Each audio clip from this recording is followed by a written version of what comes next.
الرحمن الرحيم إن الله وملائكته يصلون على النبي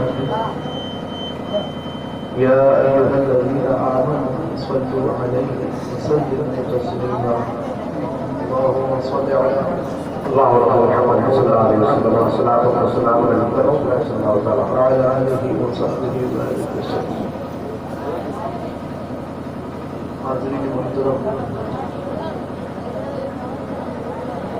سر شام سے علماء کرام سے خطابات اور تقریریں آپ لوگ سماعت فرما رہے ہیں،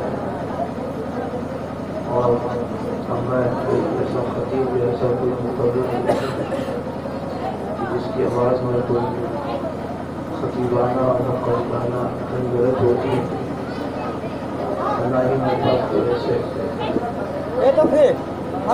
فن ہے جو مقررین کا فیصلہ ہے. یہ آخر نمائش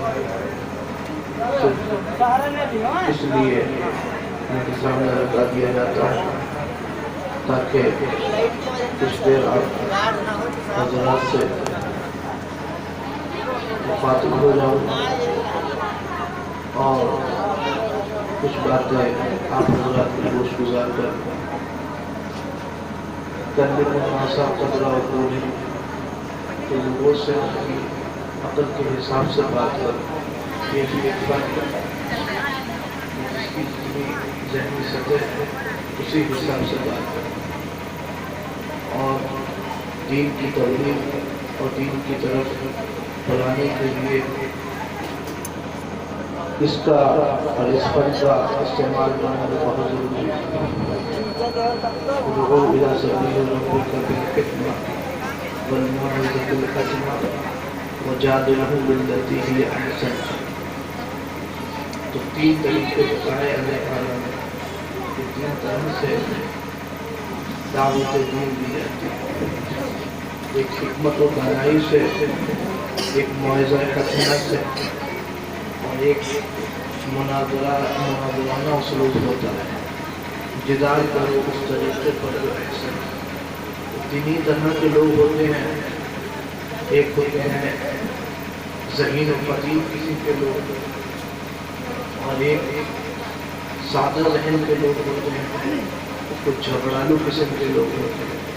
تو تینوں سے نپٹنے کے لیے اللہ تعالیٰ نے حکم فرمایا کہ جو ذہین فطین لوگ ہیں ان کو حکمت و دانائی سے بتاؤ، اور جو سادہ ذہن کے لوگ ہیں ان کو موعظہ حسنہ سے، نرم بات سے نصیحت کر کے بلاؤ، اور جو جھگڑالو قسم کے لوگ ہیں تو پھر ان سے کہا کہ جدال کرو اس طریقے پر جو احسن ہے. پھر ان کے لیے مناظرانہ انداز ہوتا ہے.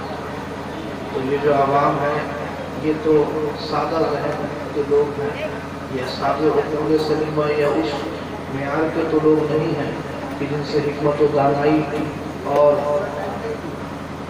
براہین کی روشنی میں گفتگو کی جائے، اور نہ یہ جھگڑالو قسم کے لوگ ہیں. تو یہ تو نصیحت اور موعظہ حسنہ کے درجے کے لوگ ہیں. حاضرین محترم، پچھلے مہینے حضور نبی کریم علیہ الصلوۃ والتسلیم کی میلاد کا مہینہ گزرا. تو سنی لوگ حضور کے ولادت کے مہینے کی 12ویں مناتے ہیں، اور دوسرا مہینہ آیا تو سنی لوگ 11ویں مناتے ہیں. ایسے تو سارے مہینے کسی نہ کسی بزرگ سے منسوب ہیں، مگر 12ویں وہ حضور سے منسوب ہے، اور اسی 12ویں کے صدقے میں ساری دنیا ملی، اور اسی 12ویں کے صدقے میں 11ویں ہوئی، اور ایک 10ویں بھی ہوتی ہے. 10ویں کیا ہے؟ یعنی 12ویں تو حضور سے منسوب ہے، اور 11ویں حضرت غوث پاک سے، اور 10ویں نائب غوث اعظم سرکار اعلیٰ حضرت کی ولادت 10 شوال مقرر ہے. تو حاضرین محترم، اور 11ویں کو انتہائی عقیدت و محبت کے ساتھ اور پوری عشق و محبت اور پورے دوست و احتشام کے ساتھ 12ویں کے بعد منایا جاتا ہے، کیونکہ حاضرین محترم انبیاء کرام اور صحابہ کرام اور تابعین کرام کے بعد سب سے افضل سرکار غوث اعظم، افضل الاولیاء سرکار غوث اعظم۔ یہاں پہ ایک اشکال پیدا ہوا تھا لوگوں کے دلوں میں کہ بھائی انبیاء کے بعد جو صحابہ کرام ہیں وہ بھی تو ولی ہیں اور تابعین کرام بھی ولی ہیں، اور آپ لوگ کہتے ہیں کہ سرکار غوث اعظم تمام اولیاء کے سردار ہیں، تمام اولیاء سے افضل ہیں، تو کیا معاذ اللہ صحابہ کرام سے بھی افضل ہیں؟ کیا تابعین کرام سے بھی افضل ہیں؟ تو اس کا جواب نائب غوث اعظم سرکار اعلیٰ حضرت دیتے ہیں کہ صحابیت ہوئی پھر تابعیت، آگے قادری منزل ہے یا فرماتے ہیں کہ صحابی بے شک اللہ کا ولی ہوتا ہے اور تابعی بھی اللہ کے ولی ہوتے ہیں، مگر عرف میں ان کو ولی نہیں بلکہ صحابی اور تابعی کہا جاتا ہے۔ تو جب کہا کہ حضور غوث اعظم تمام اولیاء سے افضل ہیں تو صحابی اور تابعی اس سے مستثنا ہے، اور تابعی میں بھی سارے تابعی سرکار غوث پاک سے افضل ہوں یہ ایسا ضروری نہیں۔ فرماتے ہیں سرکار اعلیٰ حضرت ہزاروں تابعین سے تو فضو ہے، یہ طبقہ مجملاً فاضل ہے یا یعنی یہ طبقہ بھی ایسا نہیں کہ مطلقاً سرکار غوث پاک سے افضل ہو، بلکہ یہ تابعین نظام کا طبقہ بھی مجملاً سرکار غوث پاک سے افضل ہے، یعنی ہزاروں صحابہ ہزاروں تابعین کے نام سے سرکار غوث پاک افضل ہے، اور صحابہ اور مخصوص تابعین کے بعد سب سے افضل سرکار غوث پاک ہے۔ جو ولی قبل ہوئے یا بعد ہوں گے سب قدم رکھتے ہیں دل میں میرے شاہ آتے۔ اچھا جب سرکار غوث پاک تابعین نظام بعض تابعین سے افضل ہے تو پھر ایک اور اشکال پیدا ہوا تھا کہ بھائی سرکار غوث پاک افضل ہے یا سرکار امام اعظم ابو حنیفہ افضل ہے؟ حضرت محترم سرکار اعلیٰ حضرت سے بھی یہ سوال ہوا تھا، تو اس سلسلے میں دو موقف، ایک موقف تو یہ ہے کہ سرکار امام اعظم ابو حنیفہ افضل ہے چونکہ سرکار امام اعظم ابو حنیفہ تابعی تھی، اور ایک موقف توقف کا خاموشی سکوت اختیار کرنا، سرکار اعلیٰ حضرت نے سکوت اختیار فرمایا، اور سرکار امام اعظم ابو حنیفہ سے جو سوال ہوا تھا کہ حضرت عبداللہ بن مسعود کے جو شاگرد ہیں حضرت علقمہ اور فلاں تو ان میں سے کون افضل ہے؟ حضرت امام اعظم ابو حنیفہ نے فرمایا کہ ارے ہم تو ان کے نام تک لینے کے لائق نہیں ہیں، ہم کیسے بتا سکتے ہیں کہ ان میں سے کون افضل ہے؟ سرکار اعلیٰ حضرت فرماتے ہیں کہ یہ اللہ کا فضل ہے کہ ہم غوث پاک اور امام اعظم ابو حنیفہ کا نام لیتے ہیں، ہمارا کیا حق ہے کہ ہم بتائیں کہ کون افضل ہے؟ حاضرین محترم فرمایا کہ ایک ہماری شریعت کے امام ہیں اور ایک طریقت کے امام ہیں۔ سرکار امام اعظم ابو حنیفہ ہماری شریعت کے امام ہیں، سرکار غوث پاک طریقت کے امام ہیں، اور سرکار اعلیٰ حضرت شریعت میں نائب امام اعظم ہیں اور طریقت میں نائب غوث اعظم۔ کیسے ہے نائب غوث اعظم سرکار اعلیٰ حضرت شریعت میں؟ امام اعظم کے کیسے نائب ہیں؟ تو سرکار اعلیٰ حضرت دوسرے حجری موقع پر حرمین شریفین حاضر ہوئے اور نوٹ کا مسئلہ علماء کرام کے درمیان چھڑا ہوا تھا، اور وہ پریشان تھے کہ کون سا جزیہ فقہ کا فٹ کر کے اس نوٹ کو جو ہے سمن قرار دیا جائے۔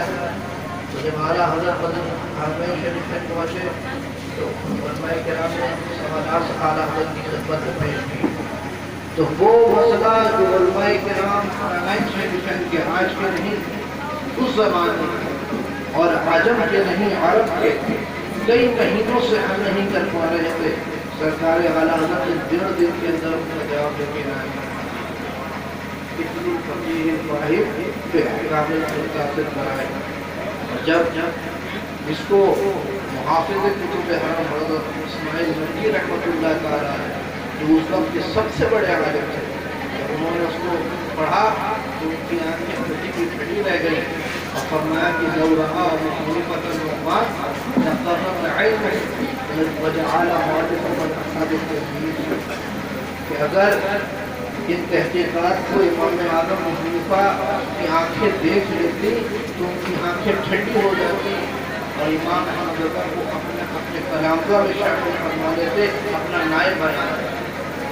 شریعت میں سرکار اعلیٰ حضرت نائب امام اعظم اور طریقت میں اس کے نائب غوث اعظم اس کی بھی دلیل سن کے کہ حیات اعلیٰ حضرت نے کہا کہ حضرت شیخ جی محمد شاہ جی میاں ایک ولی کامل قلوبی شریف کی بزرگ، انہوں نے خواب میں سرکار غوث پاک کو دیکھا۔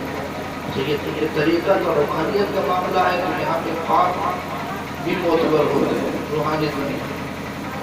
سرکار غوث پاک کو خواب میں دیکھا اور عرض کیا حضور اس وقت ہندوستان میں آپ کے نائب کون ہیں؟ سرکار غوث پاک نے فرمایا کہ اس وقت ہندوستان میں ہمارے نائب احمد رضا ہے۔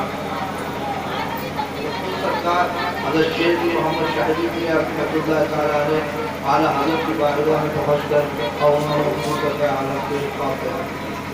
ان کے مرید کہتے ہیں کہ بھئی آپ اعلیٰ حضرت کا اتنا ذکر کرتے ہیں، اتنی باتیں کرتے ہیں کہ آپ نے اعلیٰ حضرت کی کرامت بھی دیکھی؟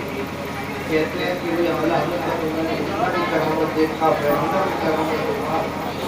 نعرہ تکبیر، نعرہ رسالت، مسلک اعلیٰ حضرت، نظیر اعلیٰ حضرت، اس محبت خواجہ کا ہندوستان، خواجہ کا ہندوستان، نعرہ تکبیر، نعرہ رسالت، سبحان اللہ سبحان اللہ۔ محترم یہ ہے سرکار اعلیٰ حضرت کی شان، اور ان دونوں بزرگوں سے سرکار اعلیٰ حضرت کو محبت کرنا۔ میں کچھ اشعار سرکار اعلیٰ حضرت سرکار غوث پاک کی شان میں عرض کیے ہیں۔